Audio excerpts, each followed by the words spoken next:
Де мүмкін жеті жарады қазіргі уақытта егер ол сондай нәрсе болатын болса, ол енді қалай айтсақ болады, адамдардың ақылында бұл абсурдный нәрсе болады. Абсурд емес, енді әдеттік тұрғыдан жасалынбау керек нәрсе болатын болса, заң кіргізетін еді оны.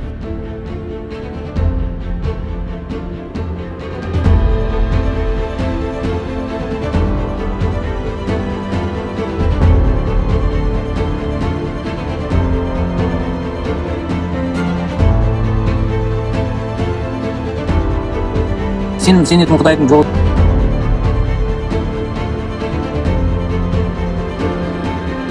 Бірақ енді біреу жеті атаның негізі мысалы заң тұрғыдан жеті атаға үйренуге болмайды деген әңгіме жоқ. Шариғат не? Тәуке ханым жеті жарады. Де мүмкін жеті жарады қазіргі уақытта егер ол сондай нәрсе болатын болса, ол енді қалай айтсақ болады, адамдардың ақылында бұл абсурдный нәрсе болады. Абсурд емес, енді әдеттік тұрғыдан жасалынбау керек нәрсе.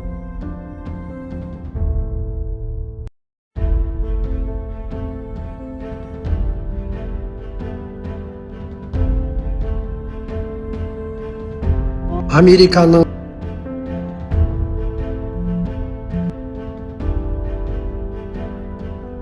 Проблема, ең үлкен проблема.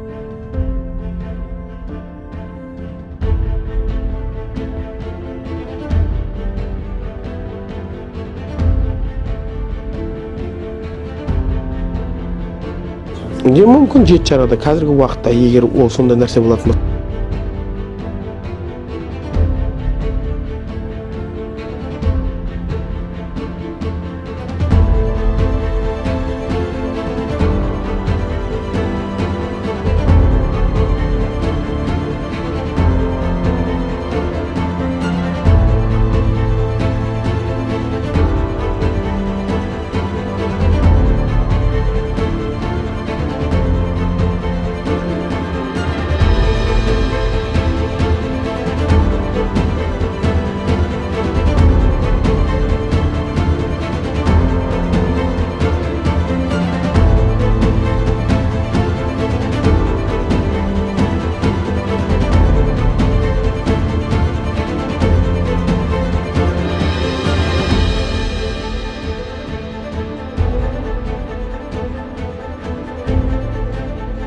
Енді біреу жеті атаның негізі мысалы заң тұрғыдан жеті атаға үйренуге болмайды деген әңгіме жоқ.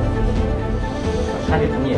Тәуке ханым жеті жарады. Де мүмкін жеті жарады қазіргі уақытта егер ол сондай нәрсе болатын болса, ол енді қалай айтсақ болады, адамдардың ақылында бұл абсурдный нәрсе болады. Абсурд емес, енді әдеттік тұрғыдан жасалынбау керек нәрсе болатын болса, заң кіргізетін еді ғой. Енді ол заң кіргізбей тұр ғой қазір оны. Демек оны заңда дұрыс ол бір абсурдный нәрсе деп қалдырады. Сен заявление олар берген саған айтады, заң не может запись сделать деп айта ма? Айтпайды. Бәрібір ол тұрғыдан ешкім сені ұмытып жатқан жоқ даже.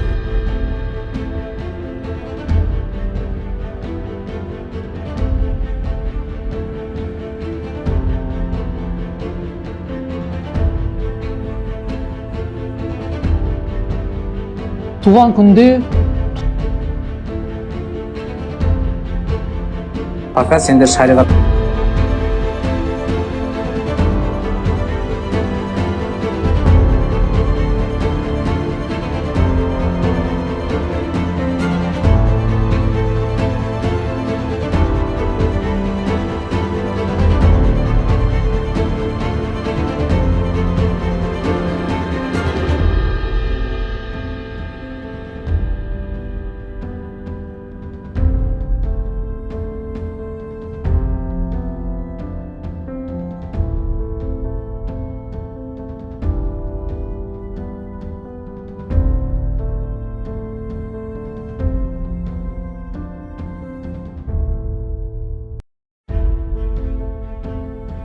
Әл-Фашир қаласын басып алды.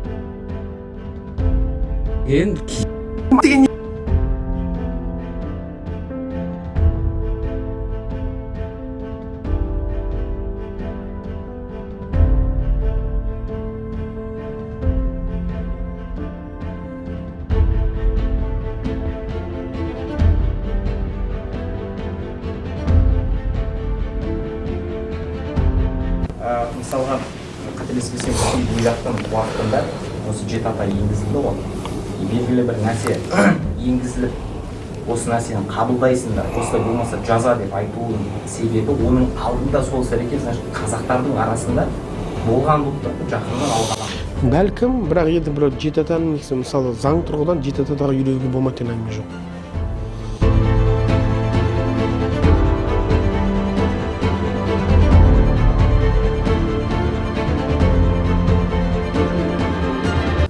Мысалға, қателеспесем, Ирактың уақытында осы жеті ата енгізілді ғой. Белгілі бір нәрсе енгізіліп, осы нәрсені қабылдайсыңдар, осылай болмаса жаза деп айтуының себебі оның алдында сол іс-әрекет, значит, қазақтардың арасында болған болып тұр, жақыннан алған. Бәлкім, бірақ енді бір жеті атаның негізі мысалы заң тұрғыдан жеті атадағы үйленуге болмайды деген әңгіме жоқ. Бәлкім, бірақ енді бір жеті атаның негізі мысалы заң тұрғыдан жеті атадағы үйленуге болмайды деген әңгіме жоқ. Шариғат не? Тәуке ханның жеті жарғысы. Мүмкін жеті жарғыда қазіргі уақытта егер ол сондай нәрсе болатын болса, ол енді қалай айтсақ болады, адамдардың ақылында бұл абсурдный нәрсе болады. Абсурд емес, енді әдеттік тұрғыдан жасалынбау керек нәрсе болатын болса, заң кіргізетін еді оны. Енді ол заң кіргізбей тұрды ғой қазір оны. Демек, оны заңда дұрыс, оны бір абсурдный нәрсе деп қабылдап отыр. Сен двоюродный сестраңа барып үйленсең, саған айтады ма, заң не может вам зак сделать деп айта ма? Айтпайды. Бәрі ол тұрғыдан ешкім сені нетіп жатқан жоқ даже. Иә, бұл ғұрып деген нәрсе бар. Бұл ғұрып шариғатқа қайшы келіп тұрған жоқ. Наоборот, шариғат айтып соған шақырып жатыр.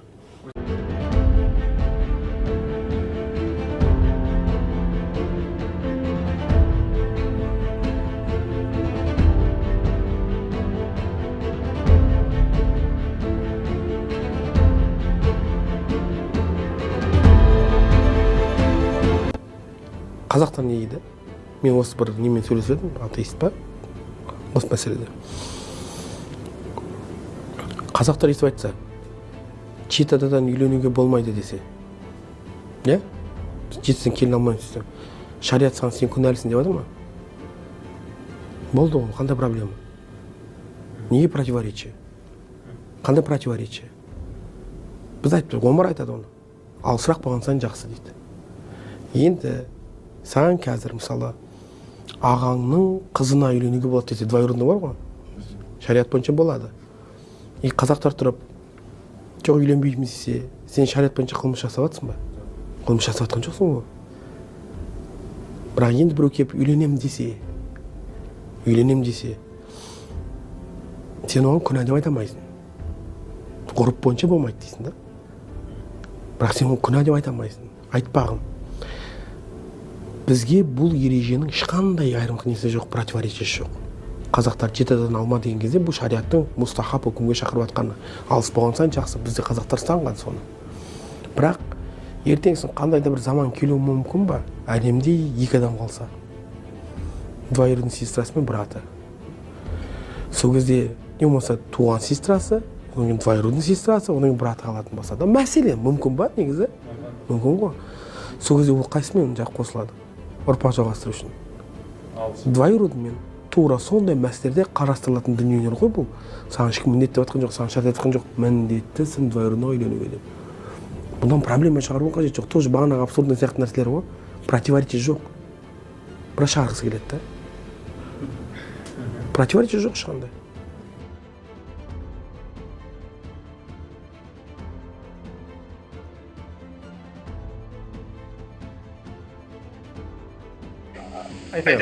Просто мен айтпағым, жалпы шариғат қайшы емес қой, наоборот шариғат соған шақырып тұр ғой.